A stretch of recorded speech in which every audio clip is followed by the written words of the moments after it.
Alors dans le cas des problèmes de rejet, quand on rejette quelque chose, quand on rejette une personne, quand on rejette un savoir, une science, une discipline, un projet, etc., il faut bien comprendre que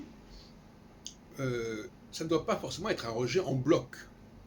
Dans le cas de l'astrologie, justement, est-ce que certains croient le devoir ou le droit de rejeter en bloc l'astrologie, ou bien de déterminer ce qui fait problème avec l'astrologie et ce qui ne fait pas problème.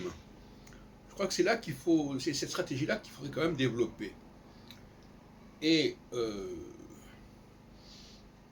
ma stratégie, c'est effectivement de dire oui, vous avez parfaitement le droit de rejeter en bloc l'astrologie, mais vous n'avez pas le droit de rejeter toute forme d'astrologie.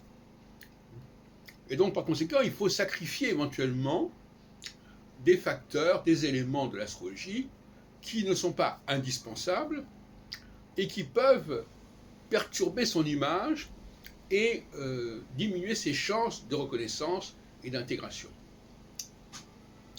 Et dans le domaine médical, dans le domaine nutritionnel notamment, naturopathique pour dire les choses autrement, eh bien, certains diront je n'aime pas ce produit, ou je n'aime pas ce légume, ou ce fruit, etc.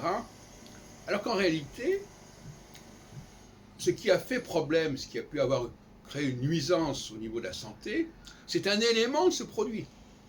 Je prends par exemple le cas des yaourts.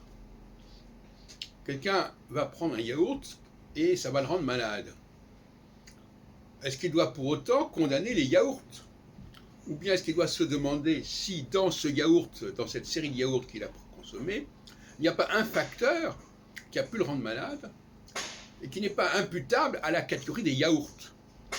À ce moment-là, il faudra qu'il évite de consommer des yaourts comportant ce facteur, mais qu'il ne se prive pas forcément de la consommation des yaourts en général. C'est ça que je voulais dire aussi dans cette affaire.